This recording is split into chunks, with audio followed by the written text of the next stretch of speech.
Each year, as we celebrate this feast of the most holy body and blood of Christ, so often called Corpus Christi, I often think of the processions that accompany this feast in many places, in different parts of the world, even though most of the parishes I served would not have done them.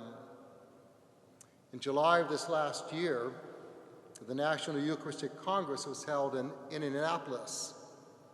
You may have seen on TV or in pictures the major procession with the Blessed Sacrament and the monstrance as part of this Eucharistic Congress celebration.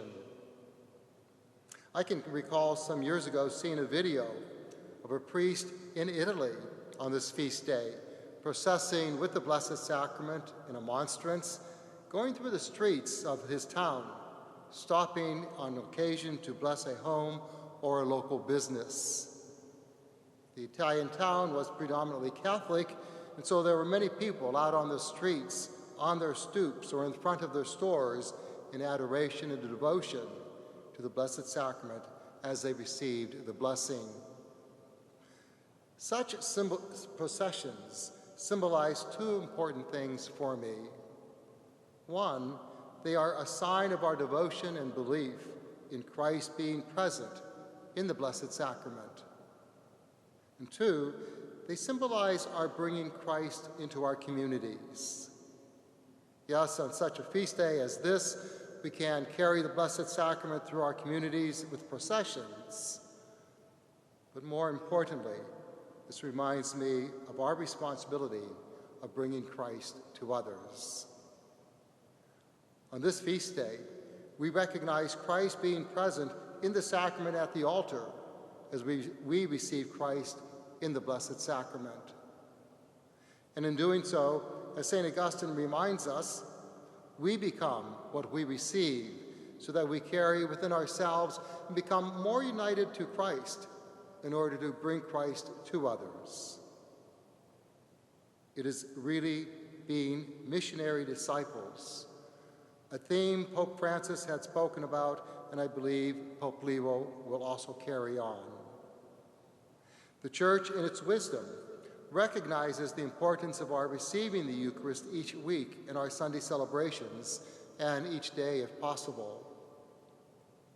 And now I am aware that many of you who are watching this Mass are unable to get to your parish church for the Sunday celebration of the Eucharist. All the more reason for having extraordinary ministers of the Eucharist available in our parishes so as to bring the Eucharist to you, especially on Sunday. And for those of you who do have an extraordinary minister bringing communion to you, I encourage you to set up a special altar, so to speak, on which the minister can place the Blessed Sacrament as he or she offers prayer with you and gives you Holy Communion. The altar, or that sacred place, can simply be a small white cloth on a side table with a crucifix and even a lit candle.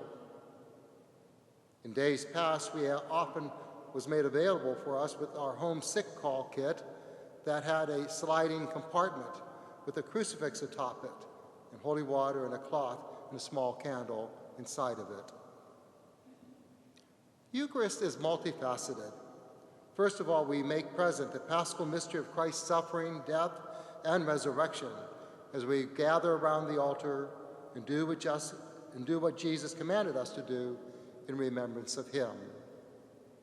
And secondly, as we experience his presence with us and having received him sacramentally, we are then sent out, as I said, to be his body and presence in our communities. As we have seen with Pope Francis, and I suspect also with Pope Leo, we are sent out to heal the brokenhearted, to raise up the disenfranchised, to bring a message of peace and Christ's love to all those we encounter. In celebrating this feast of the most holy body and blood of Christ, may the Lord bless our efforts of making him present in our homes and in our communities.